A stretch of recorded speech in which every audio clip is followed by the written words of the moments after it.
S'organiser n'est pas particulièrement difficile. C'est une accumulation de petites étapes qui peuvent créer un ensemble fonctionnel.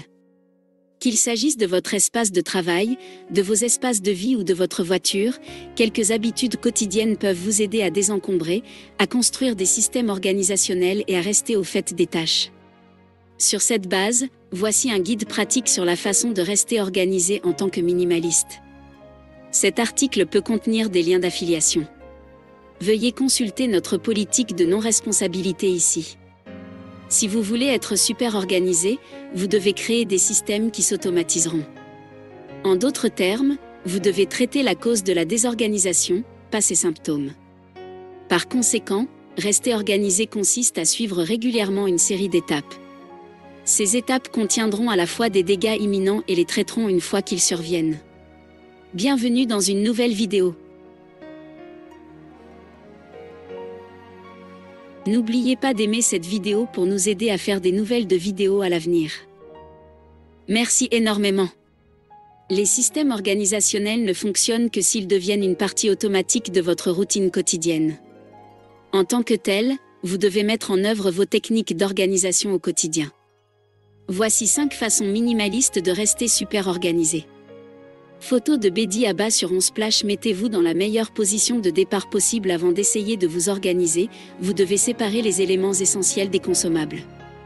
Votre bureau est un bon point de départ. Regardez toutes les choses qui traînent actuellement et divisez-les en catégories. Découvrez lesquelles sont essentielles au travail d'aujourd'hui et lesquelles ne le sont pas. Ne gardez que les articles que vous utilisez quotidiennement sur votre bureau. Une fois que votre bureau est dégagé, vous pouvez passer à d'autres zones. L'idée est de mettre chaque espace dans un état fonctionnel. En d'autres termes, purger avant d'essayer de mettre en œuvre des hacks organisationnels. Il est beaucoup plus facile d'organiser un espace minimaliste désencombré que d'organiser un désordre sans fin. Automatiser les micro-décisions. La prochaine façon de rester organisé en tant que minimaliste est d'arrêter de méditer sur les micro-décisions. Dois-je mettre cet appareil technologique sur mon bureau ou dans un tiroir? Où dois-je écrire ma liste de tâches? Et quelles sont les meilleures étapes organisationnelles à suivre le matin? Si vous souhaitez maîtriser l'organisation, automatisez vos mini-décisions. Ce sont des étapes de désencombrement qui prennent moins de 5 minutes. Comment cela fonctionne-t-il dans la pratique? Pendant une journée, surveillez toutes vos micro-décisions qui concernent l'organisation et le désencombrement. Vous trouverez de nombreux actes apparemment insignifiants qui s'additionnent. En elles-mêmes, ces décisions, comme où placer un appareil que vous n'utilisez pas actuellement, ne prennent pas beaucoup de temps. En combinaison, cependant, ils vous empêchent de rester organisé. Une fois que vous savez quelles décisions relèvent de ce manteau, automatisez autant que possible.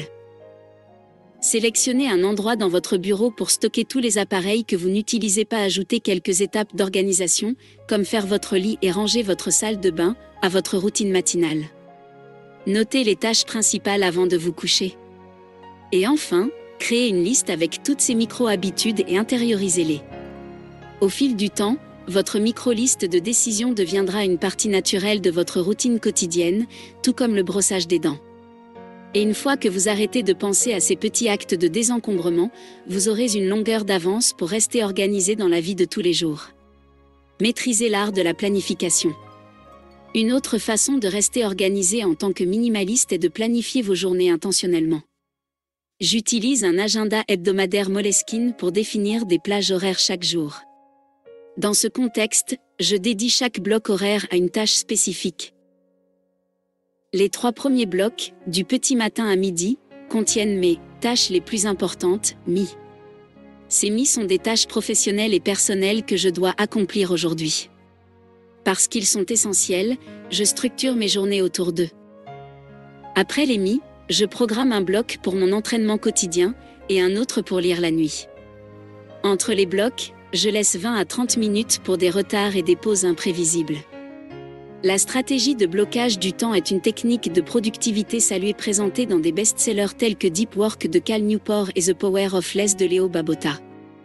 J'utilise la méthode depuis plus de 2 ans maintenant, et cela fonctionne à merveille. Cela m'aide à rester productif lorsque je voyage et à maîtriser la planification quotidienne à la maison. Organisez-vous maintenant, pas demain. Tout guide sur la façon de rester organisé serait incomplet sans mentionner la règle du « faire le maintenant ». De nombreux problèmes d'organisation sont le résultat de la procrastination. Une assiette sale ici, une pile de papier là, et le désordre s'accumule rapidement. C'est pourquoi vous devez définir une règle de 5 minutes. En termes simples, si une tâche organisationnelle prend moins de 5 minutes, faites-le tout de suite. En mettant en œuvre cette norme quotidiennement, vous vous épargnerez beaucoup de séances de désencombrement. Parce que vous éliminez l'encombrement à son stade le plus précoce, vous ne lui donnez pas une chance de se développer. Tout comme bien manger avant de suivre un régime, s'organiser tout de suite est une stratégie puissante à long terme. Utilisez la technologie, mais n'en devenez pas l'esclave. Enfin, la dernière partie de mon guide sur la façon de rester organisé concerne la technologie. Les smartphones et autres appareils technologiques peuvent être des outils d'organisation, mais ils peuvent aussi devenir des distractions. C'est pourquoi vous avez besoin d'une relation délibérée avec la technologie. En pratique, vous devez utiliser les avantages organisationnels de la technologie sans en devenir l'esclave. Demandez-vous comment votre smartphone peut vous aider à devenir plus organisé. Par exemple, mon smartphone ne contient que des applications que j'utilise pour mon travail. J'ai désinstallé YouTube et Facebook. De cette façon, je dois aller sur mon ordinateur portable pour utiliser les réseaux sociaux. Dans le même esprit, je laisse toujours ma tablette en mode avion. Je ne l'utilise que pour lire des livres, et le connecter au Wi-Fi créerait de la place pour les distractions. Le principal défi consiste à identifier les meilleures façons d'utiliser la technologie comme outil organisationnel. Pour tout ce qui concerne la liste de choses à faire, j'utilise un journal de la vieille école. Je crois qu'une fois que vous deviendrez trop dépendant de la technologie, vous commencerez à céder aux distractions. La technologie améliore nos vies si nous l'utilisons intentionnellement et nous nous donnons des règles. Ces règles devraient devenir le cadre de notre relation avec la technologie et nous permettre d'utiliser nos appareils à bon escient, en nous aidant à devenir super organisés. Si cette perspective est complètement étrangère et que vous avez besoin de plus de conseils sur la façon de devenir un minimaliste, vous pouvez trouver une liste de nos vidéos les plus populaires dans notre chaîne YouTube. Nous terminons notre vidéo ici. N'oubliez pas de nous laisser vos suggestions dans la section commentaires ci-dessous. Merci. À la prochaine vidéo.